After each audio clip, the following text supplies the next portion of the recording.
welcome to Finding Faith in Fiction. I'm Chrissy, and in this video I'm going to review my 3 most recent reads as well as explain what's going on with the Christian Fiction Fairy Tale February Reading Challenge. It's been crazy, y'all, so if you're up for a crazy adventure, stay tuned.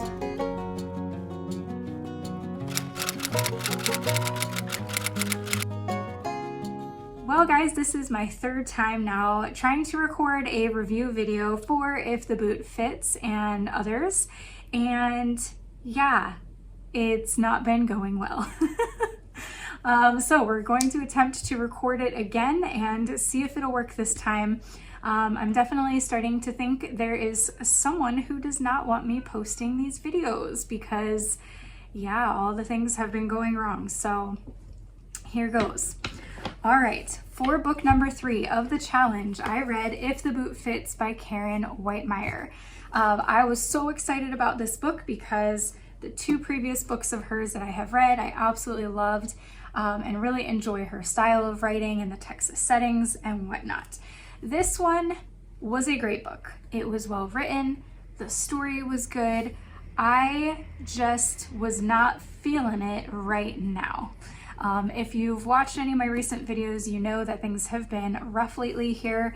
I'm just going through a tough time. This past 2 weeks has been especially just really busy with work, with a friend's wedding that we had that I was helping with, life, other things, just crazy. And this was just a bit heavy for me during this time. So with that said, I gave it 4 stars for now. I may go back and revise that later. I own this copy, so I can go back and reread it again. I actually have another one of this series that arrived this week that I'm not going to read for the challenge, but I do want to read them both again later when I'm just in a better headspace. So 4 stars tentatively. Like I said, there's nothing wrong with the story. There was nothing that I didn't like about the writing. I will explain some things that were hard about the story, but it didn't mean I didn't like it. It was just, yeah, I couldn't cope with it right now. So this is kind of more of a fairy tale reimagining than a retelling. It is flipped gender. So the girl is kind of the wealthy princess and the male main character is like our Cinderella, kind of the poor, working hard, has a stepmother who's not evil, she's actually great. So it's flipped gender, and I would say this feels more like a Karen Witemeyer historical fiction romance story than it did a fairy tale retelling for me, which was okay. I didn't mind. You can kind of see the boot there. That's kind of like the glass slipper of the book. So there were some elements, right? There were some elements of like the Cinderella storyline throughout, but it wasn't strong. So if you don't like in your face fairy tale retellings, this might actually be a really great book for you. I was kind of okay with it either way. It was fine. What was hard for me about this story is that her father, her name's Samantha. Let me read the description first before I just get carried away right in there with it. Okay. Determined to prove that Cattle King Eli Deering has no justification for evicting his stepmother and half-brothers, Asher Ellis uses the cover of a fancy ball to break into the Three Cedars Ranch house to search for proof of wrongdoing. On the verge of discovery, he flees, but a boy's cry compels him to make a daring rescue. Spunky and independent, Samantha Deering balks when she learns the ball her father is hosting in her honor is nothing more than a matrimonial ambush. Taking a break from her unwanted suitors, Samantha spots a thief fleeing from her home. When the stranger ends up saving her brother's life, she hides the only clue to his identity left behind, his boot, and resolves to find him herself. But when Samantha encounters the older brother of a student she tutors, all thoughts of the bootless mystery man vanish. And although Asher tries to keep his distance from Samantha for reasons of his own, a series of suspicious accidents befall her, and his protective instincts flare no matter the cost to their future. Okay, so she has a father, he's rich, he's like cattle king of the area where they live, and I don't know why I didn't read that off the back. That's okay. he hosts this like ball with like eligible cattle suitors. I don't know. I'm not sure about the words for, you know, cattle ranching, so bear with me. And she like wants no part in it. She's like, I want a love match. I don't want to marry some rich guy who's going to be exactly like you. She's got some serious daddy issues. We'll put it that way. The father in this story is difficult. I was frustrated with him many points in the story. This didn't mean I liked the story any less. It means it's good writing, because you really felt like, oh, this man, why is he being this kind of father? That's good writing, actually. But I'm warning you, he will make you mad. His intentions are not bad, and a lot of what Samantha assumes about his intentions end up being wrong. And so they do, you know, kind of have like a come to Jesus moment at the end where they like figure things out with each other, which was great. I liked that part. But there were some moments where I'm like, why is he being like this? Why is he doing this? And then the other part that was really hard for me, and if you have followed me for any length of time, you know I don't like murdery books, murder mysteries, even if they're Christian, where there's just flat out murders and they're gory. I don't like it. I don't want to read about it, to be honest. Like, and this was attempted murders, but there were multiple attempted murders on Samantha's life. And I did figure out who done it really early in the book. I knew who it was going to be. I didn't know why this character was trying to kill her, but I was like, that's who it is. Maybe that was the author's intent for the reader to figure out who did it while the characters are still in the dark. I don't know. And that's fine that I figured it out. But then having to sit there and like watch all these attempted murders happen and Asher come to her rescue all of these times, and the father and the police like trying to protect her but like doing a really crappy job, of protecting her, was really frustrating.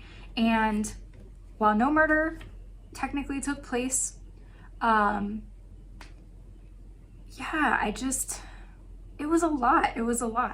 And none of it was overly graphic. They were definitely some wild events that occurred. The last one was probably, no, the second to last was probably the worst for me. I won't say why, but that's just like a personal trigger.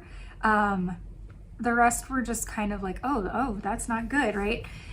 So it was just a lot of that. And you felt, again, good writing here. You feel exhausted because you feel like you're going through all these attempted murders with the characters, and by the end you're like, I'm so tired. I'm so tired. Okay, so like I said, nothing inherently wrong with this story. I might like it more at another time, although I might not. I don't know. I just tend to not really like books where there's like a lot of attempted murders and murders. I don't want to say it was super suspenseful because, like I said, I kind of figured out who did it, but just knowing she's gonna keep getting attacked was like stressful. So I don't know, this might be one Karen Witemeyer book that's just not for me, and it might stay a 4-star. We'll see. Like I said, I have the second book. Where is she? The Fairest of Heart. So these are in the same series, Texas Ever After. There's one more, but I couldn't get it here in Thailand.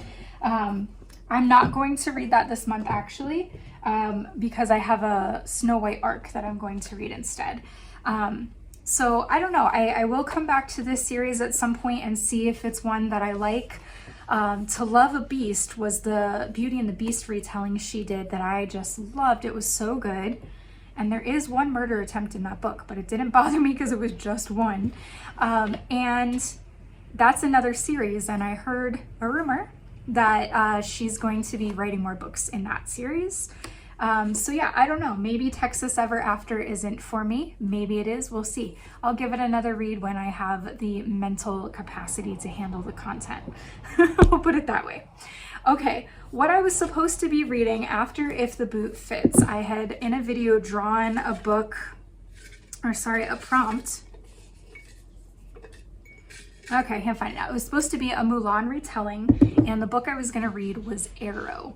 And what I did not realize is that Arrow, well, I did kind of realize it. It's in a series, and it's a mid-series book. However, I assumed incorrectly that because they were all based on different fairy tales, that they were kind of more standalones in a series, but that is not the case. They are actually they draw on each other. The main character stays the main character throughout, and they bring the other characters and other fairy tales in. So anyway, I started reading it. It was actually a good book. It moved pretty quick, but I just was not feeling it. And I ended up picking it up, putting it down, picking it up, putting it down so many times. And finally a week had gone by and I'd barely gotten a few chapters in, and I was like, I just can't right now. And again, it wasn't like a DNF, like, oh, I hate this book, this story is awful. It wasn't even like, oh, I don't understand the story because I didn't read the first ones. I don't know. I was in a slump and I could not get through it. So I had to get over my perfectionist tendencies, my type A, need to finish, need to not quit what I start mentality, and be like, you know what, I'm just gonna not read this book, and I'm not even gonna pull another prompt out of the jar. I'm just gonna look at my Kindle, look at all the fairy tales that I had put on there, retellings, and I'm just gonna pick one that looks good. And that's what I did. So I will probably not be going back to the Mulan prompt and book this month, and I'll explain a little bit more later why. But I am glad that I set it down and didn't waste more time with it. And again, it's not that it wasn't a good book. I think I would like it at another time. It was just too many things going on, and I just needed like a very particular kind of book right now during this very bizarre season that I'm in. So let's talk about that book and what that book was and my review of that. So after I finished reading If the Boot Fits, I, like I said, picked a book off of my Kindle that I had grabbed from Kindle Unlimited at the beginning of the month to fit one of the prompts. And I wasn't trying to figure out which prompt I wanted to read. I was just, okay, this book looks good. Let's read it, and then we'll worry about what the prompt was later.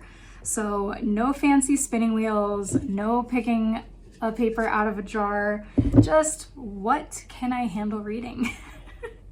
The book that I was like, this is going to be the book to get me out of this slump and move me forward the rest of the month with these fairy tales, was Between Stairs and Stardust. And this is by Pepper Basham. I chose it because I know I like Pepper Basham's writing, and I had already read another one in this series that was a 4.5 star for me, which was Entanglements, the Rapunzel retelling, and because it was a novella. So I'm like, even if I'm having a hard time reading, I should still be able to finish this in a day and move on. And sure enough, it was a quick read. It took me a couple of hours and I was done, and I actually loved it. I really loved it. This was a Cinderella retelling, but I didn't actually read that one for the Cinderella prompt because this was my Cinderella retelling prompt. I actually chose this book for the prompt unique setting because it takes place in the Blue Ridge Mountains in Asheville, I believe. So I thought that was kind of unique for a fairy tale, although you could argue Texas is too. It's okay, they can work for multiple things, right? Multiple prompts. So it's a Cinderella retelling / unique setting retelling. If you know me at all, you know I love my Appalachian settings, and this was no different. I loved that it was set in the Blue Ridge Mountains. That made it really cute and interesting. Part of it takes place at the Biltmore Estate in Asheville. So she used like the real historic place as one of the settings in the book, which was really cool.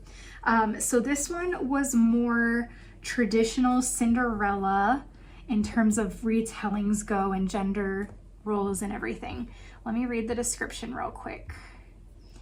An illustrator in hiding, a millionaire with a gardening fascination, and the possibility of a perfect fit for a happily ever after. Once upon a time, a young illustrator, forced from her home in Boston, must return to her Blue Ridge Mountains to escape a scandal. Certain that her dreams are on hold, Stella Emery doesn't expect to find a Prince Charming in the form of James Craven, a young man who works in the gardens of the famed Biltmore Estates, or so she thinks. Brought together unexpectedly, the two begin a tender friendship inspired by James's little sister and the story of Cinderella, but James isn't all he seems. As their friendship grows into a romance, the truth of James' millionaire status shakes Stella's confidence. When her past follows her to Asheville, Stella thinks her chance at a romance with James is over, but will a Christmas masquerade and the remnants of a charm bracelet somehow provide the magic Stella needs to clear her name and claim her own happily ever after? Okay, so you've got Stella, who is now orphaned. She still has a living grandmother that she does visit in the book. She does not have a stepsister or stepmother in the book. And she comes back to Asheville from Boston because of a scandal that wasn't her fault. We learned that very early on, but she's still dealing with the ramifications of it socially. And then we have the male character, James, and he is from a wealthy family, obviously, but she doesn't realize that right away when they meet because he's dressed kind of casually. And he is actually the one who has a stepmother in the story. She's not an evil stepmother, but she does play the villain role when we get to the climax of the story, and that's all I'll say. So she has her villain moment. What's funny is that I had read this book obviously kind of after this one. They were a week and a half apart because of the Mulan fail, but both of the main characters save the other main character's younger sibling from drowning. So that was a cool, funny connection. 2 Cinderella retellings, 2 historical, yeah, and that happened in both of them, but it was flipped gender who did it. So she saves his little sister, he saves her little brother. So just kind of a funny thing to note. I won't say too much more about this story except that it was really cute because their romance was adorable, first of all. They both thought each other were poor, not realizing that they really neither were exactly. And so that was interesting. He was never really worried about her reputation or anything, so that, you know, didn't end up being a big thing, but she thought it was a big thing. Anyway, what I liked was that there are like fairy tales inside the fairy tale. So she starts telling his little sister all these fairy tale stories she had never heard. She's also an illustrator and paints illustrations for fairy tale books that are being published. So that was really cute. You have like multiple layers of fairy tales. You have a couple of women in the story who are friends who kind of serve as like the fairy godmother role, helping to kind of bring them together. You do have the evil stepmother just for a moment, and she serves her time. She suffers her consequences of being mean. And you do have her drop something and leave it behind at the ball. So that was all really cute. And yeah, I won't say more because it's a short story, so there's not a lot to spoil and I don't want to spoil it. But this was a 5-star. Again, I will say this a lot. I love Pepper Basham's like more historical romance books than her modern. Maybe I need to read more of the modern, but that is where her writing shines for me, and this book was no exception. I loved it. 5 stars. We'll definitely read it again and again. So again, after I finished this book, instead of pulling a new prompt, I said, all right, what else in my Kindle looks good? Let's go for it. Not worried about the prompt. On challenge version 3 that I was going with, I actually did not include a Beauty and the Beast retelling. But by the time I had gotten through Between Stairs and Stardust, I knew that I was not going to try to do the Mulan retelling.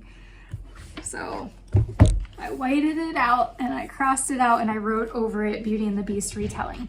And am I mad that I ruined the version that I thought I was going to do? A little bit, but at the end of the day, read what you need to read, do what you gotta do. That's the lesson I learned. Don't be a perfectionist, read what you want. Okay, so I looked and I had 2 Beauty and the Beast retellings on my list of books. They're on my Instagram, on my pinned image if you want to see them. I had a couple Beauty and the Beast retellings that looked really good. So I decided, okay, scrap Mulan.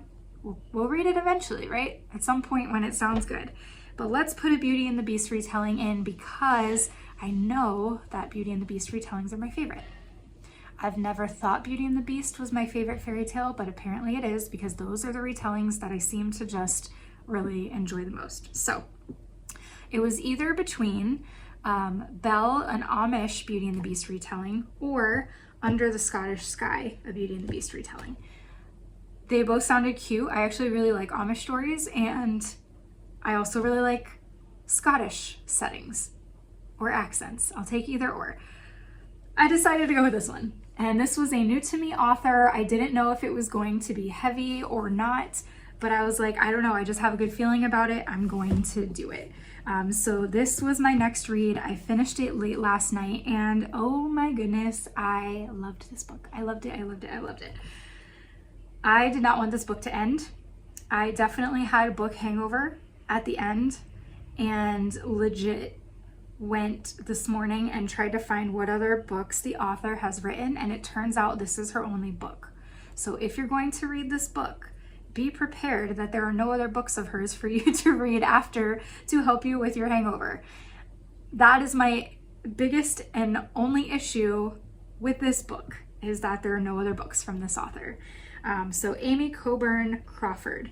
If you ever see this, please write more books, because I loved this book so much, and I will read whatever you put out because I think I'll love it too.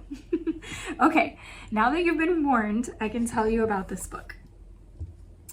All right, in the rolling lowlands of 18th century Scotland, Isabel Nicol is known for her fiery spirit, hot temper, and striking beauty, but when her father is accused of trespassing and theft by the occupant of a mysterious castle, Isabel's fortitude is tested as never before. Desperate to save her father from debtor's prison and her sisters from certain ruin, she strikes a daring deal, giving her freedom for her father's release. Luke Maxwell has fled his home in England in a hasty bid to outrun the dark magic that has made his life a misery. Confined within the ancient walls of, Caerleverock. If you're Scottish, please tell me how to pronounce that. I know it's a real place, so help me out. I'm horrible at pronouncing things. Castle, his only hope is to marry a woman who has made a sacrifice of love, a requirement that Isabel has now fulfilled. Convincing her to accept his hand should be an easy task for an English gentleman with means. Unfortunately, Luke's resolve to break the curse can be rivaled only by Isabel's determination to never marry. As they navigate their complicated arrangement, an unexpected friendship grows, but opening their hearts to a future they never thought possible will require that they first put their trust in God and heal from shadows of their pasts. Okay. So this had the potential to be really dark. It talks about dark magic. There's a curse. She obviously has trauma. He obviously has trauma. But you know what? It really wasn't. There are some content warnings that I would give. There's attempted sexual assault. It doesn't happen, and it doesn't go deep into the plan, but you just know it's about to happen. Mentions of past, mostly off-page sexual harassment. They do repeat a few of the comments that were made to her. There is some fighting, some gunshots, an animal attack, and wound. And then again, frequent mentions of witches and curses. I'm very sensitive to like spiritual dark stuff. I did not feel like the witch and curse stuff were dark or pushed any boundaries like biblically or spiritually that I was uncomfortable with. And as much as it's mentioned throughout the book from his perspective, we see Isabel or Belle's kind of anti-curse perspective. So I feel like it was balanced really well in the book. And the way that the curse is broken and redeemed at the end is really, really done really well. So I didn't have any issue with that at all. I thought this was a really creative retelling of Beauty and the Beast. I won't say it's like on the nose. There wasn't a talking teapot and candelabra. The Gaston character was a little different than how it was. He didn't come with, torches and pitchforks like in the original, but there was, I feel like it still followed like the themes and vibes of Beauty and the Beast really, really well, while still kind of holding its own unique story. So that was really good. I loved that the castle that I tried to pronounce is the setting, and it's actually a real castle. Like you can go there and see it. Go Google it. It's beautiful. In the story, she takes a little bit of liberties. It's actually a ruined castle, and in the book, part of it is in ruins and part of it is habitable. Mildly habitable, we'll say. It's not comfortable. In real life, it's just ruins, but she made it work so well. I would say there's medium to strong faith content. I like how she handled the faith content in the book a lot. It was done really well. The Beast is physically beastly. His behavior starts off emotionally beastly, but he becomes a very swoony. Main character he sacrifices for her over and over again, and I thought that was really beautiful. And yeah, the ending was so good. All the feels of the ending, how it was handled. Yeah, this was just, I had a feeling by the description and by the book cover and the title that I was gonna love this book, and I was not wrong. I genuinely loved it and 100% recommend this book. If you enjoy Beauty and the Beast, if you enjoy fairy tale retellings in general, you'll definitely like this. If you just like a Scottish setting, you'll like this. If you like a good historical romance, you'll like this. I think it fit all of them. The one minor wish that I have for this book, and again, this is a first-time author from what I could tell, I don't think that the dialogue made the Scottish or the British characters, there was no accent. It was just very neutral English. That's not a bad thing because it can detract if it's done badly, but I kind of wished that there were a few little just additions to the dialogue that made them sound, you know, Scottish from that time period, or for the British characters to sound more English or British. But again, it didn't detract.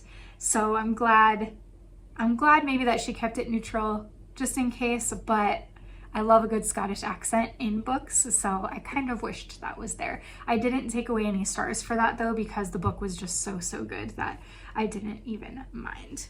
So anyway, I definitely recommend you read this book if you have not already. This is just an excellent Christian fiction, regardless of subgenre preferences. I just think that it was a great book and handled really well. So that is it for the 3 books that I have read since my last video. I do still have 1, 2, 3, 4. I still have 4 books to read for the challenge. Today is February 18th, so there is still time for me to pull through, even with the lost week. With the Mulan retelling, I think I can still make it happen, but what I am going to commit to is to not hold myself as tightly to the version 3 prompts. So for example, the book I had selected for the Aladdin retelling, I've been really excited to read it. It looks really good, but it's also 50 chapters, and I don't know if I have the emotional stamina right now with everything else going on to get through it. So I'm giving myself permission to start it and pause it if I'm not feeling it and move on if I need to, knowing that I'll come back to it at some point because I do want to read it. Another thing is I was planning to, like I mentioned earlier, use The Fairest of Heart by Karen Witemeyer for my Snow White retelling. I ordered it and waited probably 3 weeks to 4 weeks for it to arrive, and I ended up deciding I'm not going to read it. In the meantime, while waiting for that book to get here, I was actually approved to be on an ARC team for a Snow White retelling that is coming out in March. So I'm actually going to be promoting that book and reading that book for my Snow White challenge. And then I also had Robin Hood as one of my prompts on version 3, and I had a book picked out for that, but again, I'm not feeling it. And I knew this could happen when I started this challenge and picked version 3. I was like, you know, I'm a mood reader. This could go terribly wrong. I could end up changing half of this by the end of the month. And so here we are mid-month, and that is the case. Instead, I'm going to change the Robin Hood prompt to modern retelling, and I am going to read a different book than I had even picked out. This is one that I came across later. So I won't say what they are yet, but one of those will be coming. And then my other one that I have still left is Free Space. And I did have a book, chosen for my Free Space. But again, I don't know if I'll end up reading that. I might just decide I'm in the mood for something else and go with a totally different book. So those are the 4 that I have left. We will see. It's pretty much a toss-up at this point. If you were to place bets on what I would end up reading, I would say everybody would probably lose because I don't even know. I don't even know. And I'm okay with it. And I'm just trying to give myself grace and be as much as I like to do a challenge the right way, I just can't do it this month. And I'm not going to push myself to do something that I can't mentally and emotionally do right now. So it's okay. It's all right. So if you're following along with the challenge and you feel like you're all over the place or a hot mess with it, welcome. Join my mess. Welcome to the chaos. Honestly, it's fine. I'm not even mad about it. So I don't know if I will be able to do individual reviews like I have been doing for the first, was it 2 books, 3 books? I don't know. See, I lost count. I had been trying to do an individual review for each. So we'll call this video my mid-month wrap-up, and I will definitely do an end of the month with my final 4 books if I can get the final 4 done. But that might be all I'm able to do, so we'll see. The other interesting thing is, I think because I've been doing only fairy tale retellings this month, I did lose quite a bit of subscribers from YouTube. I think because they were like, is this girl only going to do fairy tale for the rest of her life now? Like, we don't want to see it.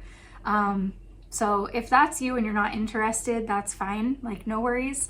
But I will eventually be getting back to like regular general Christian fiction in March. This is a temporary challenge, so it's all good. I'm gonna keep doing it. I'm gonna finish what I started, and I'm excited to read 4 more fairy tale books.